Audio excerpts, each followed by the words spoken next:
ಎಲ್ರಿಗೂ ನಮಸ್ಕಾರ. ಎಲ್ಲರಿಗೂ ಉಷಾಂತರಂಗ ಯೂಟ್ಯೂಬ್ ಚಾನಲ್ಗೆ ಸ್ವಾಗತ. ಇದು ಫೆಬ್ರವರಿ ತಿಂಗಳು. ಈ ತಿಂಗಳಿಂದ ಕೆಲವು ಪ್ರಮುಖ ಬದಲಾವಣೆನ ತಂದಿದ್ದಾರೆ. ನಿಮಗೂ ಕೂಡ ಗೊತ್ತಿರುತ್ತೆ, ಸಾಕಷ್ಟು ಚೇಂಜಸ್ನ ತರ್ತಿರ್ತಾರೆ. ಕೇಂದ್ರ ಸರ್ಕಾರದಿಂದ ಆಗಿರ್ಬೋದು, ರಾಜ್ಯ ಸರ್ಕಾರದಿಂದ ಆಗಿರ್ಬೋದು. ಕೆಲವೊಂದನ್ನ ಕಂಪಲ್ಸರಿಯಾಗಿ ಪಾಲಿಸಲೇಬೇಕಾಗುತ್ತೆ. ರೇಟ್ಗಳಲ್ಲಾಗಿರ್ಬೋದು ಅಥವಾ ಕೆಲವು ಈಗ Aadhaar card update, ration card update, ಕೆಲವೊಂದು ಈ ಥರ ಬದಲಾವಣೆನ ತಂದಾಗ ಪ್ರತಿಯೊಬ್ಬರು ಕೂಡ ಪಾಲಿಸಲೇಬೇಕಾಗುತ್ತೆ. ಅಂಥದ್ದು ಕೂಡ ಕೆಲವು ಪ್ರಮುಖ ಬದಲಾವಣೆನ ಫೆಬ್ರವರಿ ತಿಂಗಳಿಂದ ಜಾರಿಗೆ ತಂದಿದ್ದಾರೆ. ಅದೇನದು ಅಂತ ಪ್ರತಿಯೊಂದು ಕೂಡ ಈ ವಿಡಿಯೋದಲ್ಲಿ ಡೀಟೇಲ್ ಆಗಿ ತಿಳಿಸ್ಕೊಡ್ತೀನಿ. ಹಾಗಾಗಿ ವಿಡಿಯೋನ ಸ್ಕಿಪ್ ಮಾಡ್ದಲೆ ಸಂಪೂರ್ಣವಾಗಿ ನೋಡಿ.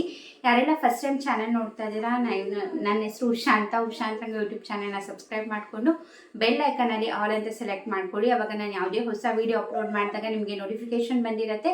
ನಿಮ್ಮ ಫ್ರೀ ಟೈಮಲ್ಲಿ ನಾನು ಎಲ್ಲ ವೀಡಿಯೋಸ್ನು ನೋಡ್ಬೋದು. ಹಾಗೆ ಈ ವಿಡಿಯೋದಿಂದ ಸ್ವಲ್ಪನಾದರೂ ಮಾಹಿತಿ ಸಿಗ್ತಾ ಇದೆ ಅಂತ ಅನ್ಸಿದ್ರೆ ದಯವಿಟ್ಟು ವಿಡಿಯೋಗೆ ಲೈಕ್ ಮಾಡಿ. ಹಾಗೆ ಈ ವಿಡಿಯೋ ಲಿಂಕ್ನ ನಿಮ್ಮ ಫ್ರೆಂಡ್ಸ್ ಆ್ಯಂಡ್ ಫ್ಯಾಮಿಲಿಗೂ ಕೂಡ ಶೇರ್ ಮಾಡೋದನ್ನ ಮರಿಬೇಡಿ. ಹಾಗೆ ನಾನು ಪ್ರತಿದಿನ ನ್ಯೂಸ್ ಅಪ್ಡೇಟ್ಸ್ ಕೂಡ ತಿಳಿಸ್ತಿರ್ತೀನಿ. ಯೂಟ್ಯೂಬ್ ಶಾರ್ಟ್ಸ್ನ ಕೂಡ ಚೆಕ್ ಮಾಡಿ. ಹಾಗೆ ನೀವು ನನ್ನ ಇನ್ಸ್ಟಾಗ್ರಾಮಲ್ಲಿ ಕೂಡ ಫಾಲೋ ಮಾಡ್ಬೋದು.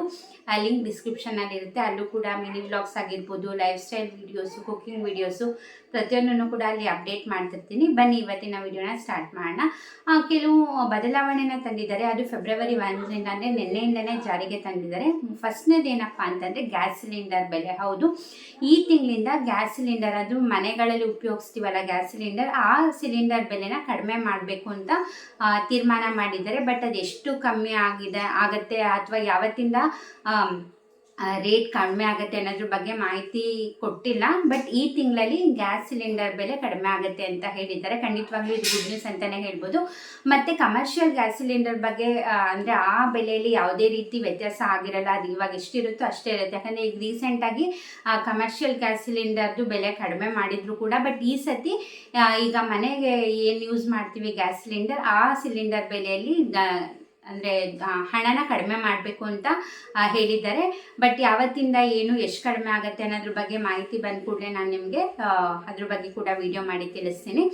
ಇದು ಮೊದಲನೇದಾಯಿತು. ಎರಡನೇದು ಬಂತಂದರೆ UPI ಟ್ರಾನ್ಸಾಕ್ಷನ್. ನಿಮಗೂ ಕೂಡ ಗೊತ್ತಿದೆ, ನಾನು ಕೂಡ ಅದ್ರ ಬಗ್ಗೆ ಸಪ್ರೇಟ್ ವಿಡಿಯೋನೇ ಮಾಡಿದ್ದೆ. UPI ಟ್ರಾನ್ಸಾಕ್ಷನಲ್ಲಿ ಅಂದರೆ ನಿಮ್ಮ UPI ID-ನಲ್ಲಿ ಏನು ನೀವು ಫೋನ್ಪೇ, ಗೂಗಲ್ ಪೇ, ಪೇಟಿಎಮ್ ಎಲ್ಲ ಮಾಡ್ತೀರಾ, ಆ UPI ID-ನಲ್ಲಿ ಯಾವುದೇ ರೀತಿ ಸ್ಪೆಷಲ್ ಕ್ಯಾರೆಕ್ಟರ್ಸ್ ಇರೋಂಗಿಲ್ಲ. ಅಂದರೆ @ ಆಗಿರ್ಬೋದು, ಸ್ಲ್ಯಾಶ್ ಆಗಿರ್ಬೋದು, ಅಥವಾ ಡಾಲರ್ ಸಿಂಬಲ್ ಆಗಿರ್ಬೋದು, ಆ ಥರ ಯಾವುದೇ ರೀತಿ ಇರೋ ಹಾಗಿಲ್ಲ. ಕೇವಲ ನ್ಯೂಮರಿಕ್ಸ್ ಮತ್ತು ಆಲ್ಫಾಬೆಟ್ಸ್ ಮಾತ್ರ ಇರಬೇಕು. ಬಟ್ ನೀವೇನೋ ಅದು ಚೇಂಜ್ ಮಾಡೋಗತ್ತೆ ಇಲ್ಲ, ಅದು ಆಟೋಮೆಟಿಕ್ಕಾಗಿ ನೀವು ಈ ಥರ UPI ಟ್ರಾನ್ಸಾಕ್ಷನ್ಸ್ ಮಾಡ್ತಾ ಇದ್ದೀರಾ ಅಂತಂದರೆ ಆಟೋಮೆಟಿಕ್ಕಾಗಿ ಅದು ಚೇಂಜಸ್ ಆಗೇ ಆಗುತ್ತೆ. ಬಟ್ ಅಕಸ್ಮಾತ್ ಆ ಥರ ಇತ್ತು ಅಂತಂದರೆ ನಿಮಗೆ ಟ್ರಾನ್ಸಾಕ್ಷನ್ ಯಾವುದೇ ಕಾರಣಕ್ಕೂ ಮಾಡೋಕ್ಕಾಗಲ್ಲ. ಅದು ನಿನ್ನೆಯಿಂದನೇ ಆಲ್ರೆಡಿ ಜಾರಿಗೆ ಬಂದಿದೆ. ನೆಕ್ಸ್ಟು ಏನಪ್ಪ ಅಂತಂದರೆ ಇಂಟರ್ನೆಟ್ ಬ್ಯಾಂಕಿಂಗಲ್ಲೂ ಕೂಡ ಕೆಲವು ಚೇಂಜಸ್ನ ತಂದಿದ್ದಾರೆ. ಇವಾಗ ಏನಂದರೆ UPIಯಲ್ಲಿ ಏನಾಗುತ್ತೆ, ಸಣ್ಣ ಪುಟ್ಟ ಅಮೌಂಟ್ನ ಟ್ರಾನ್ಸಾಕ್ಷನ್ ಮಾಡ್ಬೋದು. ಈಗ ಸಪೋಸ್ 5 ಲಕ್ಷ 10 ಲಕ್ಷ ಇಮ್ಮಿಡಿಯೇಟ್ ಯಾರಿಗೋ ಕಳಿಸ್ಬೇಕು ಅಂತಂದರೆ ಖಂಡಿತವಾಗ್ಲೂ ಅಂಥವ್ರು ಇಂಟರ್ನೆಟ್ ಬ್ಯಾಂಕಿಂಗ್ ಯೂಸ್ ಮಾಡಬೇಕಾಗತ್ತೆ. ಬಟ್ ಕೆಲವು ಬ್ಯಾಂಕ್ಗಳಲ್ಲಿ, ಎಲ್ಲ ಬ್ಯಾಂಕಲ್ಲೂ ಕೂಡ ಕೆಲವು ಲಿಮಿಟೇಷನ್ಸ್ ಅಂತ ಇರುತ್ತೆ. ಅಂದರೆ ಒಂದು ದಿವಸದಲ್ಲಿ ಇಷ್ಟು ಲಕ್ಷದವರೆಗೂ ಮಾತ್ರ ಟ್ರಾನ್ಸಾಕ್ಷನ್ ಮಾಡಬೇಕು, ಮತ್ತು 24 ಅವರ್ಸ್ ಬಿಟ್ಟು ನೆಕ್ಸ್ಟ್ ಏನೇ ಅಮೌಂಟ್ ಟ್ರಾನ್ಸಾಕ್ಷನ್ ಮಾಡಬಹುದು ಅಂತ ರೂಲ್ಸ್ ಇರುತ್ತಲ್ವ. ಬಟ್ ಇವಾಗ ಅದು ಕೂಡ ಚೇಂಜ್ ಮಾಡಿದ್ದಾರೆ. ಅದು IMPS ಅಂದರೆ ಇಮ್ಮಿಡಿಯೇಟ್ ಪೇಮೆಂಟ್ ಸರ್ವಿಸ್ ಮೂಲಕ ನೀವು ಪ್ರತಿದಿನ 5 ಲಕ್ಷದವರೆಗೂ ನೀವು ಟ್ರಾನ್ಸಾಕ್ಷನ್ ಮಾಡ್ಬೋದು. ಇದು RBI ಅವರು ಈ ಹೊಸ ರೂಲ್ಸ್ನ ಜಾರಿಗೆ ತಂದಿದ್ದಾರೆ.